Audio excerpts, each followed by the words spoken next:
Coronavírus, ela tá para os dias de hoje como o bombardeio tá para as guerras, né? Só tem um jeito de se proteger quando você tem um inimigo que está lá fora, você corre para o abrigo.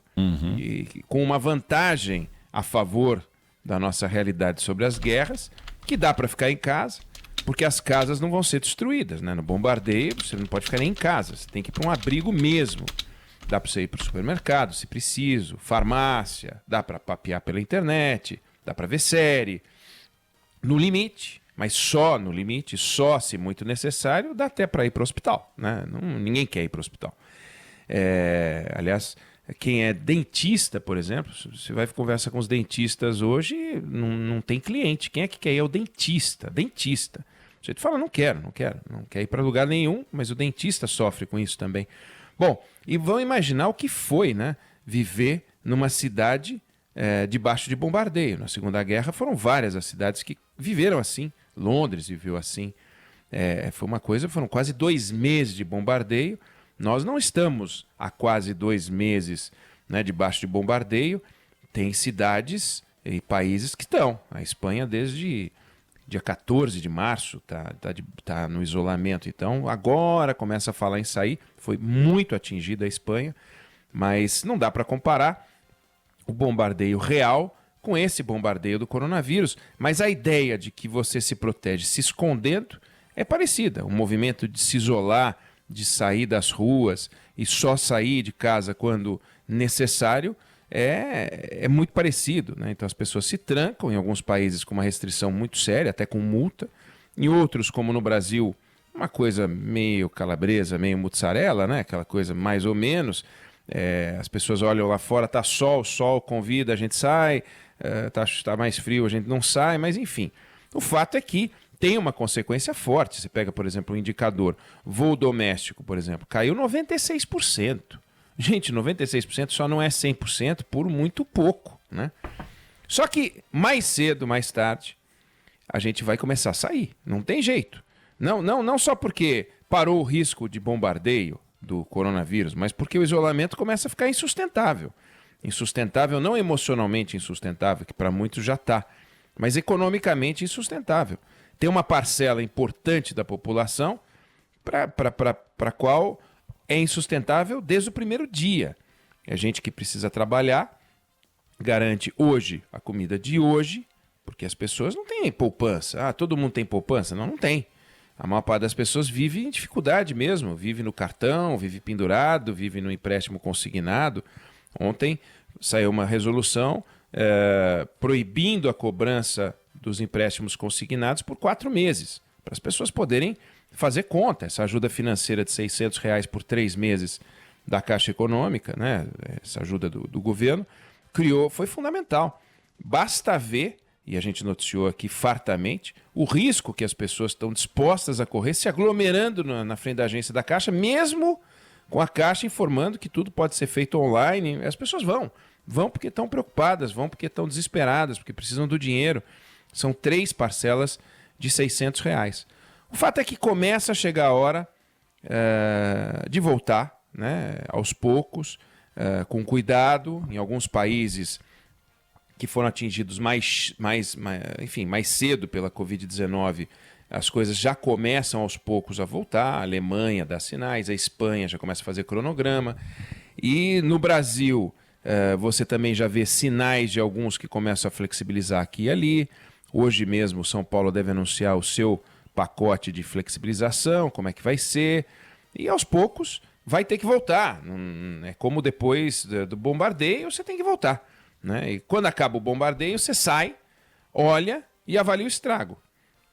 Aí você começa a contar casa destruída, ponte destruída, linha de energia destruída e tal. Londres, quando terminou o bombardeio, que foram quase 2 meses, mais de 1 milhão de casas destruídas. É uma coisa inacreditável.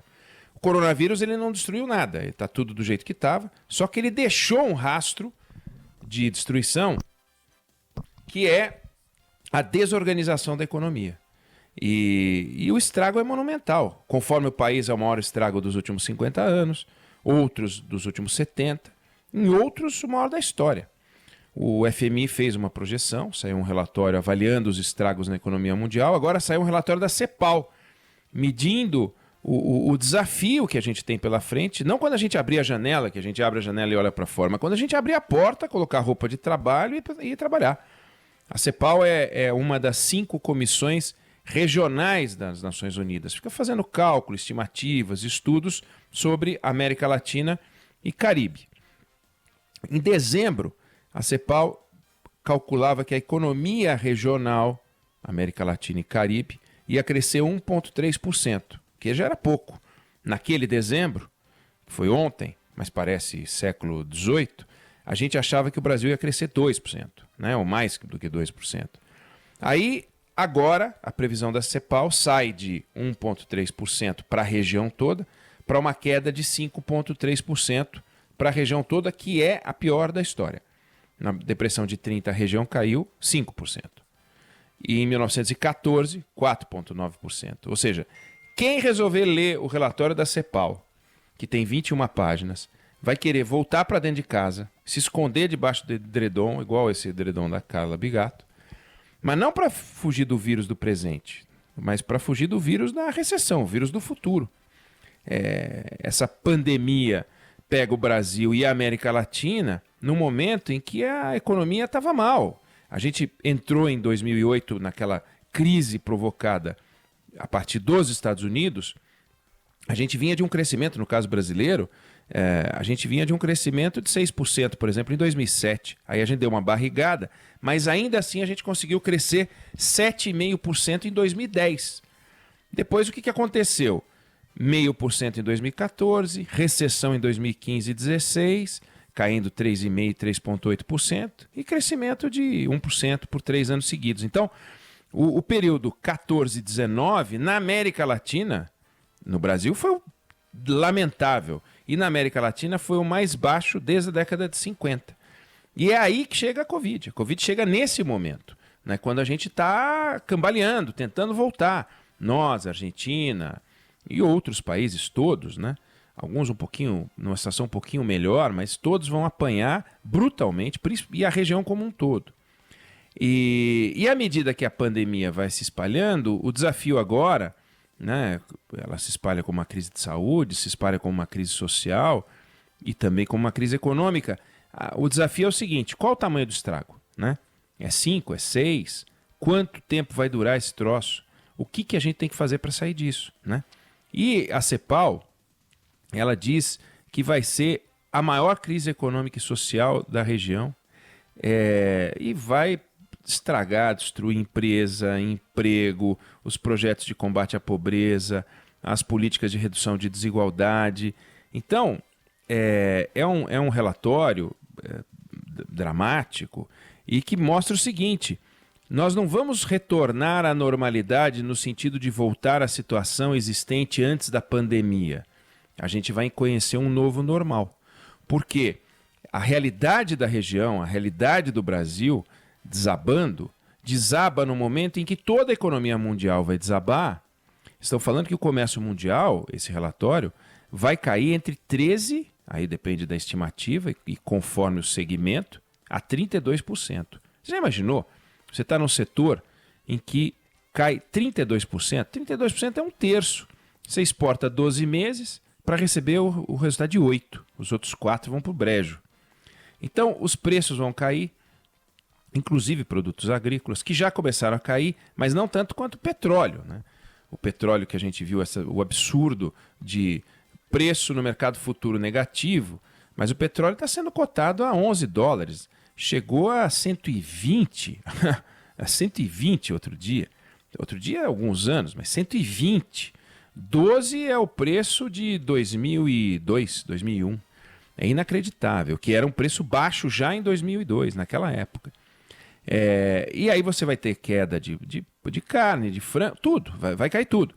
A CEPAL ela dividiu os setores em blocos. Os que vão ser pouco afetados, que é justamente o agro, vão ser os menos afetados. Ainda bem para o Brasil que o agro vai ser dos menos afetados, e o agro sempre nos ajudando a sair da crise. Importante que o Brasil tenha um setor de agro fortalecido, organizado, sólido, importante na nossa pauta de exportação. Vai apanhar, vai sofrer, mas vai ser dos menos afetados. Aí tem os setores moderadamente afetados, mineração, que é importante para nós, vai ser afetada, indústria de transformação, a velha indústria tentando se segurar, a indústria brasileira em dificuldade, vai apanhar, vai sofrer. Setores como fornecimento de eletricidade, porque você depende de atividade econômica. Se tem queda de atividade econômica, você não consome energia elétrica como consome normalmente. Imóveis, aluguel, essas coisas, construção, a intermediação financeira diminui. São setores moderadamente afetados. E tem os mais afetados. Turismo é, de longe, um dos setores mais afetados. Basta ver número de voos. Quem é que vai fazer um evento grande e vai conseguir trazer gente, né? Quanto as empresas vão investir nessas reuniões internacionais? Enfim, vai ser um negócio afetado brutalmente. Transporte, hotéis, restaurantes, comércio atacadista, para a CEPAL está entre os mais afetados. As empresas, independente do tamanho das empresas, elas vão ter uma queda de receita e uma dificuldade de acesso a crédito. Então, deve aumentar insolvência. É um relatório complicado. E no campo do emprego, não há dúvida de que vai ter efeito sobre emprego e renda. Então, as pessoas vão ter menos emprego e o salário médio diminui. Você vai ter um aumento de desemprego. Bom, esse é o quadro que se avizinha. O FMI já falava disso, a CEPAL mergulha um pouco mais nisso, vários relatórios já diziam que o que nos espera é um troço dramático, mas o que fica dessa leitura, né? Do que adianta a gente saber disso? O que a gente pode fazer para mudar? Não pode ser simplesmente o desejo de voltar para casa e se enfiar no edredom, não dá, né? Fica o seguinte, quando o governo Temer entrou, depois do impeachment da Dilma, entrou aquele programa Ponte para o Futuro. O Brasil estava caindo 3,5%, depois 3,8%, 2015, 2016, e nós conseguimos crescer 1%. Não foi grande coisa o crescimento. Agora, vê de onde a gente partiu. A gente sai de menos 3,5%, menos 3,8% e vai para 1%. Então, a gente virou quase 5 pontos. Com o Ponte para o Futuro. O que é o Ponte para o Futuro? É um negócio milagroso? Não, o Ponte para o Futuro foi uma experiência que a gente não via em governos anteriores e a gente não viu nesse governo ainda, que é uma listinha de compra. Vamos ao supermercado? Vamos ao supermercado. Então o que a gente precisa comprar? Precisa comprar feijão, precisa comprar arroz, precisa comprar... Faz a listinha. Ah, mas o macarrão é o sugo. Ah, o sugo então precisa de molho de tomate. É uma listinha básica do que fazer e seguir a lista. Não dá para você chegar no supermercado e você volta com maionese. Pô, mas eu ia fazer macarrão ao sugo. Eu trouxe maionese, mas maionese não serve para nada nessa hora se eu quero macarrão ao sugo. Então, o que eu quero? O que eu tenho que comprar? E a gente não tem isso. Então a gente tem hoje uma agenda desorganizada de combate ao pós-coronavírus, como já era desorganizada sem coronavírus. Era um negócio desorganizado. Manda a reforma da Previdência, que fazia parte da Ponte para o Futuro. Tá bom, a administrativa não foi, a privatização não anda, já não andava. Tava um negócio bagunçado. Sendo que a gente tem um ministro que declarou, agora, ontem, que o Brasil vai surpreender o mundo na volta ao crescimento. Mas vai surpreender como? No gogó? Nós vamos conseguir mudar como? Se a gente fizer uma segunda ponte para o futuro.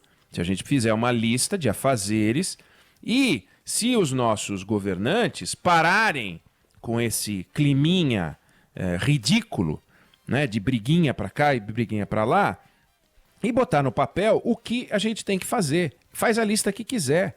Tem que ter a reforma administrativa, tem que diminuir esse corpanzil, tem que privatizar. Para que nós temos os Correios? Os Correios daqui a pouco não vai precisar privatizar. Você fecha, não vai servir para nada. Porque tá se desfazendo. Precisa preservar essa empresa. Preservar essa empresa tem que ser investimento. O Estado tem condições de investir? Não, então passa para frente. Eletrobras, o que nós vamos fazer? Deixar ruir? E assim a gente está fazendo com tudo.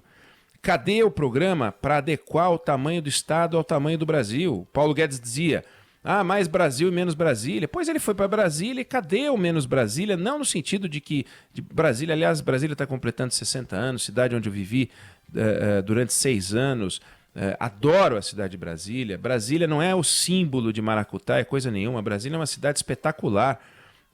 Brasília acaba, infelizmente, é como os americanos falam Washington também, mas acaba, tadinha de Brasília, ficar ouvindo isso. Mas o fato é que nós precisamos organizar o que mudar. E nós não estamos fazendo isso. Então, depois do toque de recolher, nós temos que partir para o toque de colher.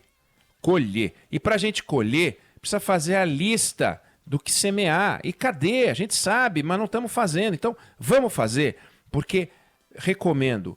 Não precisa o ouvinte pegar e ler o relatório da CEPAL, não. É chato ler o relatório da CEPAL. Não precisa. Tá aí, é isso que eu falei. Mas, senhores governantes, senhores governadores, senhores prefeitos, irresponsáveis que são também por mudar, precisam começar a fazer a lição de casa. Não podem ficar tomando o nosso dinheiro do jeito que toma o nosso dinheiro para consumir tudo em cachaça administrativa. Estão bebendo o nosso dinheiro, sugando o nosso dinheiro, e nós vamos precisar desse dinheiro mais do que nunca. A sociedade precisa de amparo, a sociedade precisa de acolhimento, a sociedade precisa de suporte financeiro, precisa de crédito, as empresas vão precisar de apoio. Do contrário, a gente não sai disso inteiro, sai disso arrebentado. Para a gente sair disso inteiro, é preciso que o Estado assuma a sua responsabilidade. Senhor presidente da República, senhores ministros de Estado, senhores governadores, senhores deputados federais, senadores, acordem. Chegou ao final do toque de recolher a hora de colher. É com os senhores.